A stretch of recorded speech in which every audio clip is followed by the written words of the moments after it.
વિદ્યાર્થી મિત્રો, આપ સર્વેની યુટ્યુબ ચેનલ એજ્યુકેશન વિથ મિતેશમાં આપનું હાર્દિક સ્વાગત છે। તો આજે આપણે વાત કરીશું કે ધોરણ 6ના સામાજિક વિજ્ઞાન વિષયના પાઠ નંબર 12 નકશો સમજીએના સ્વાધ્યાય સોલ્યુશનની।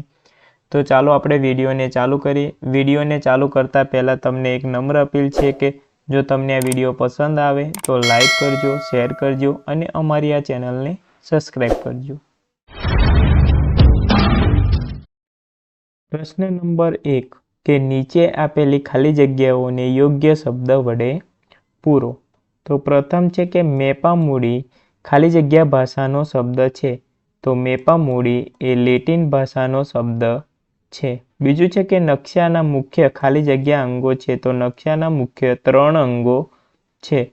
तीजू है कि सांस्कृतिक नक्शा में खाली जग्या विगतो दर्शावेल होय छे। तो सांस्कृतिक नक्शा में मानव सर्जित विगतो दर्शावेल होय छे।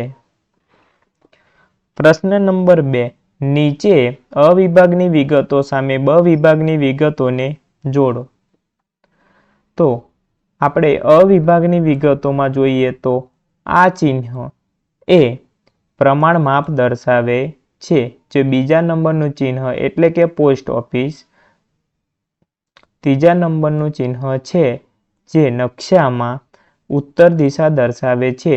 चौथा नंबरनुं चिन्ह डैश लाइन ए आंतरराष्ट्रीय सीमा दर्शावे छे। के 5मा नंबरनुं जे चिन्ह छे ते नक्शामां नदीनुं चिन्ह नदी होवानुं दर्शावे छे। प्रश्न नंबर 3 नीचेना विधानो खरा छे के खोटा ते जणावो। महासागर सांस्कृतिक नक्शामां दर्शावेल होय छे। तो आपेल वाक्य खोटू है। बीजू है कि नक्शा में वनस्पतिना प्रदेश लीला रंगथी दर्शावेल होय छे। तो आपेल वाक्य खरू है। तीजू है कि भारत पृथ्वी पर उत्तर पश्चिम गोलार्ध में आवेल छे। तो आपेल वाक्य खोटू है। प्रश्न नंबर 4 अहींया थोड़ीक टाइपिंग में मिस्टेक है। आ प्रश्न नंबर 4 है जुदा जुदा खंड दर्शावतो नक्शो मोटा मापनो नक्शो है। तो आपेल वाक्य खोटू है। प्रश्न नंबर 4 नीचेना प्रश्नोना 1-2 वाक्य में उत्तर आपो। तो हेतु आधारित नक्शाना प्रकार लखो। तो प्रथम जो तो कि हेतु आधारित नक्शाना मुख्य 2 प्रकार है। प्रथम तो प्राकृतिक नक्शा अने बीजा छे सांस्कृतिक नक्शा। बीजू है कि रूढ़ संज्ञा एटले शुं। रूढ़ संज्ञा एटले के नक्शा में जुदी जुदी प्राकृतिक अने सांस्कृतिक विगतो दर्शाववा माटे विशिष्ट चिन्हों वपराय छे। आ चिन्हों ने रूढ़ संज्ञाओं कहे छे। तीजू है कि भारत में केटला केन्द्र शासित प्रदेश आवेला छे। तो भारत में 8 केन्द्र शासित प्रदेशों आवेला छे। प्रश्न नंबर 5 टूंकमां उत्तर आपो। तो प्राकृतिक अने सांस्कृतिक नक्शा वच्चेनो तफावत जणावो। तो प्राकृतिक नक्शा जोईए तो प्राकृतिक नक्शा में कुदरत निर्मित विगतोनुं आलेखन होय छे।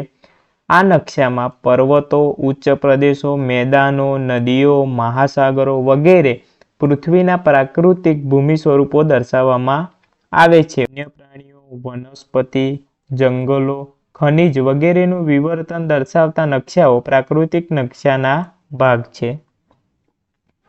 बीजू है कि सांस्कृतिक नक्शाओ। तो सांस्कृतिक नक्शा में मानव सर्जित विगतोनुं आलेखन होय छे। आ नक्शाओं में मानवनी विविध प्रवृत्तिओनो निर्देश करेलो होय छे। बीजू है कि मापना आधारे नक्शाना प्रकार जणावी नाना मापना नक्शाना 2 उदाहरण लखो। तो प्रमाण मापना आधारे नक्शाओने नीचे मुजब 2 भाग में वहेंचवामां आवे छे कि नाना मापना नक्शाओ अने मोटा मापना नक्शाओ। तो नाना मापना नक्शाओं में समग्र पृथ्वी सपाटी परना विशाल विस्तारोने मर्यादित विस्तार में दर्शाववामां आवेल होय। नक्शाना 2 उदाहरणो छे। जोईए तो प्रथम तो नक्शापोथीना नक्शा अने बीजवाले टांगवाना नक्शा। तीजू है कि नक्शाना मुख्य अंग जणावी प्रमाण माप विषे लखो। तो नक्शाना मुख्य 3 अंगो छे दिशा, प्रमाण माप अने रूढ़ संज्ञाओ। तो प्रमाण माप एटले नक्शा परना कोईपण 2 स्थळो वच्चेनुं अंतर अने पृथ्वी सपाटी परना ते स्थळो वच्चेना वास्तविक अंतर वच्चेनुं प्रमाण माप। प्रमाण माप एटले के 1 सेमी बराबर 100 किमी एटले के नक्शा में दर्शावेल 1 सेंटीमीटर बराबर પૃથ્વી પરનું વાસ્તવિક અંતર 100 કિલોમીટર થાય. ઉપર દર્શાવેલ પ્રમાણ માપમાં 0 પર A અને 100 પર B લખ્યું છે અને A અને B વચ્ચેનું 1 સેમીનું અંતર છે. આ પ્રમાણ માપના આધારે કહી શકાય છે નકશાના બે સ્થળો વચ્ચેનું આંતરિક અંતર 100 કિલોમીટર છે. આ રીતે પ્રમાણ માપ દ્વારા જમીનનું વાસ્તવિક અંતર જાણી શકાય છે. પ્રશ્ન નંબર 4. ભારતના સ્થાન વિશે ટૂંક નોંધ લખો. તો ભારત ઉત્તર પૂર્વ ગોળાર્ધમાં એશિયા ખંડનું દક્ષિણ ભાગમાં લગભગ મધ્ય સ્થાને આવેલો દેશ છે. બીજું છે કે તે આશરે 8°4 અને 37°6 ઉત્તર અક્ષાંશ ઋતુની વચ્ચે આવેલો દેશ છે. ભારતનો પશ્ચિમી છેડો 68°7 પૂર્વ રેખાંશ વૃત્ત અને પૂર્વ છેડો 97°25 પૂર્વ રેખાંશ વૃત્ત પર આવેલો છે. ભારતની લગભગ મધ્યમાંથી કર્કવૃત્ત પસાર થાય છે. ભારતના મધ્યમાંથી પસાર થતો 82°5 પૂર્વ રેખાંશ વૃત્તના સ્થાનિક સમયને ભારતનો પ્રમાણ સમય ગણવામાં આવે છે. ભારત એક વિશાળ દ્વીપકલ્પ છે.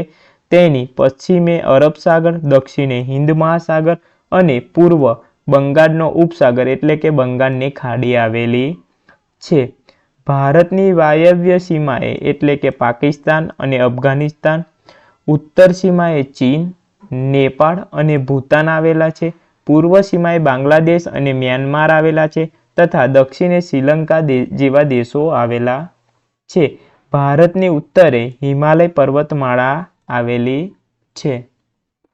પ્રશ્ન નંબર 6 કે નીચે આપેલા નકશાનું અવલોકન કરી અને ઉત્તર આપો. પ્રશ્ન નંબર 1. જમ્મુ અને કાશ્મીર રાજ્ય ભારતમાં કઈ દિશાએ આવેલ છે? તો જમ્મુ અને કાશ્મીર એ ભારતના નકશામાં ઉત્તર દિશાએ આવેલા છે. બીજું છે કે મધ્યપ્રદેશ રાજ્ય ગુજરાતની કઈ દિશાએ આવેલ છે? તો મધ્યપ્રદેશ રાજ્ય એ ગુજરાતની પૂર્વ દિશાએ આવેલ છે. બીજું છે કે અરુણાચલ પ્રદેશ રાજ્ય ભારતમાં કઈ દિશાએ આવેલ છે? તો અરુણાચલ પ્રદેશ છે તે ભારતની ઉત્તર પૂર્વ દિશાએ આવેલ છે. ચોથું છે કે કેરળ રાજ્યની ઉત્તર દિશાએ કયું રાજ્ય આવેલ છે? તો કેરળ રાજ્યની ઉત્તર દિશાએ કર્ણાટક રાજ્ય આવેલ છે. પ્રશ્ન નંબર 5. ગુજરાતની દક્ષિણ દિશાએ કયો કેન્દ્ર શાસિત પ્રદેશ આવેલો છે?